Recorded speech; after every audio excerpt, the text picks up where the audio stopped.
We know that these ISIS guys want to kill us.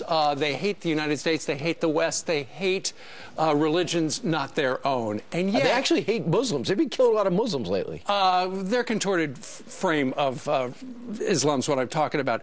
Last night on MSNBC, Marie Harf, who, believe it or not, is the State Department spokesperson, she said that the way to beat ISIS, essentially, is to help them out, to give them a hand and give them a job. Not kidding. Watch. We're killing a lot of them, and we're going to keep killing more of them. So are the Egyptians, so are the Jordanians. They're in this fight with us. But we cannot win this war by killing them. We cannot kill our way out of this war. We need, in the longer term, medium and longer term, to go after the root causes that leads people to join these groups, whether it's lack of opportunity for jobs. We're not going to be able to stop that in our lifetime or 50 lifetimes. There's always going to be poor people. There's always going to be poor Muslims. And as long as there are poor Muslims, the trumpet's blowing. They'll join. We can't stop that, can we? We can work with countries around the world to help improve their governance. We can help them build their economy so they can have job opportunities for these people. It's the whole thing. We just need more want ads. By the way, bin Laden, his family's a billionaire. Mohammed Atta did the 9/11 attacks, extremely wealthy family. Ahmed Zawahiri, he's a doctor. I believe the checks were clearing for him. I don't believe this is a money issue. Yes, some people join because they don't have an opportunity. A lot of people join gangs, or a lot of people are homeless because they don't have opportunities. That happens in every society through the history of the human beings. But for you to look at this situation, for the State Department to conclude that it's a lack of opportunity, shows you how doomed we are, at least for the next 2 years. Perhaps if it was so gruesome to watch the killings that we've seen, it feels as though we are back in time. But we just need to get them jobs. They won't kill anybody if we just get them a job. Headings and burning alive of human beings is to watch across the web and television. It's horrific. But perhaps if ISIS was saying, this is because I don't have a job, as they commit jihad, as they kill others, then perhaps she would have a point. But that's not what they're saying. They're actually claiming religion, which is something that the White House refuses to do. Even in their terror summit. Keep in mind, when they released that latest video where they marched the guys down, the Egyptians down, the Christians down, and cut off their heads, they put out the video and they said, "We will conquer Rome by Allah's permission." We're these followers of the cross that they're referring to, the people in the orange jumpsuits. Clearly to them, it is a holy war. Clearly, our administration does not recognize that. But you know who does?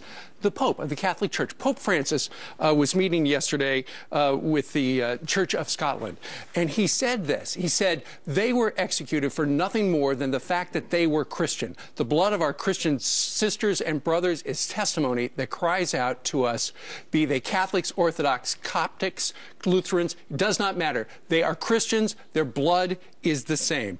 The Pope said they were killed simply because they were Christians. That is okay, so they were all Coptic Christians, and yet the White House simply would not refer to them as Christians, but referred to them as citizens. That's right. They said this. The United States condemns the despicable and cowardly murder of 21 Egyptian citizens in Libya by ISIL-affiliated terrorists. We offer our condolences to the families of the victims and support to the Egyptian government and people. You know, people should, I think the White House should give Muslims more credit. They know that there's no war on Muslims. There's a war on Salafist Muslims who have declared war on the civilized world. They're killing Jews, they're killing Christians, they're killing Muslims that don't agree with their brand, their radical, bastardized brand of Islam. They should give Muslims more credit. We spoke with Dr. Ahmed yesterday, who wrote The Land of the Invisible Women, and she said specifically the harm that's being done to the Muslim community, in fact, in the moderates in the Muslim community, when the distinction is not made and when radical Islam is not indicated by this administration. And these are radicals who are Islamists, and it's clear as,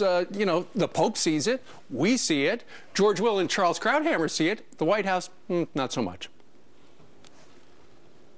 Love to be a fly on the wall in the room where the White House semanticists meet every morning to figure out how they can possibly describe what happened without offending those who did it. I think the phrase they should come up with is non-Islamic randomness. That would explain just about everything that they have to deal with. But it does, at this point, it's beyond burlesque. It's pathological, it's clinical. Their inability and unwillingness to accurately describe things. This is a genocidal movement. You mentioned you kill Christians, you kill Jews, you kill Yazidis, but you may, in certain circumstances, enslave them. That's what we are up against, and we have an administration that will not even admit that there's a religious basis underlying what's going on. And we're never going to be successful because we're not capturing anyone, we're not interrogating anyone. In fact, according to Ollie North last night, his sources said that that Jordan asked for help about targets. We did not give him an answer. And Egypt said, help us out what's going on in Libya. We want to target these Islamists that killed our people, and we did not help. Right, and right now they're looking for 35 missing civilians. Yes, there more captured. Yep. Well, the solution, though, according to the White House and the State Department, give them jobs. ISIS needs jobs. Right. Chew on that this morning. In the meantime, this is coming up. Here's one Democrat solution to voter fraud. I ask myself why you should have to register to vote. Why shouldn't it be automatic? So why should we register to vote? Exactly. Is that a serious question? Apparently it is. And he incites protest while owing millions of dollars in taxes. So why has Al Sharpton been invited to the White House more than 80 times, you ask? Well, our next guest exposes the Sharpton bombshells that you have got to hear for yourself.